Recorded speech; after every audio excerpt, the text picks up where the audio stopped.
Well, Ekkehard Ernst is the chief economist of the International Labour Organization's Employment Trends Unit, joins us live now from Geneva. Thanks for being with us.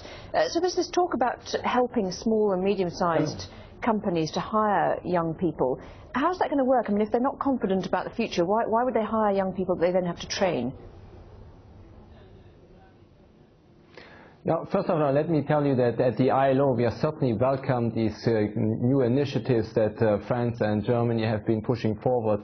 Anything that can be done to address the high and rising youth unemployment in Europe is welcome.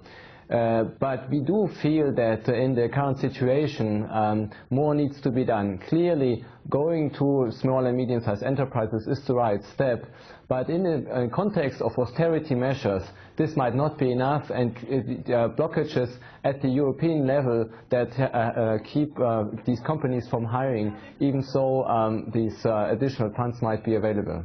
Because we've also seen that Germany, for instance, and Spain have been working together. They've signed a deal to put 5,000 young Spaniards into German apprenticeships.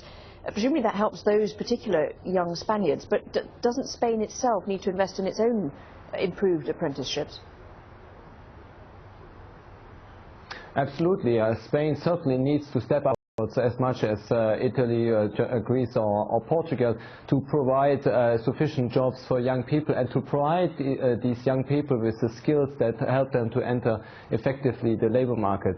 The 5,000 jobs for young Spaniards to come to Germany are great. There's a good measure for both Germany and Spain to address these problems, but they are far from sufficient, and that will prove over time ineffective to actually address the Spanish labor market problems. So, I mean, you've talked about more needs to be done. What specific measures would you suggest that would make any difference? Because, for instance, we've heard from François Hollande that he's talking again about this idea of a joint economic government with its own budget, which would take on issues like youth unemployment. But that's not going to go down well at all with some of his European partners, is it?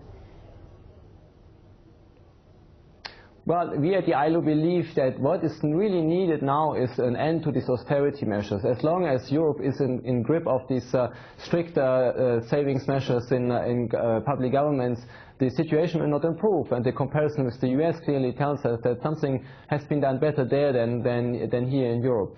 That is the first step. Clearly, the additional funds that are being made available are very welcome, but will not prove effective if we continue putting the brakes at the same time as we're trying to fund jobs for young people.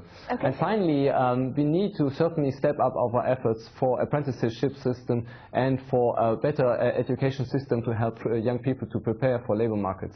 Okay, Ekkehard Ernst, thanks very much indeed for your thoughts today. Appreciate it.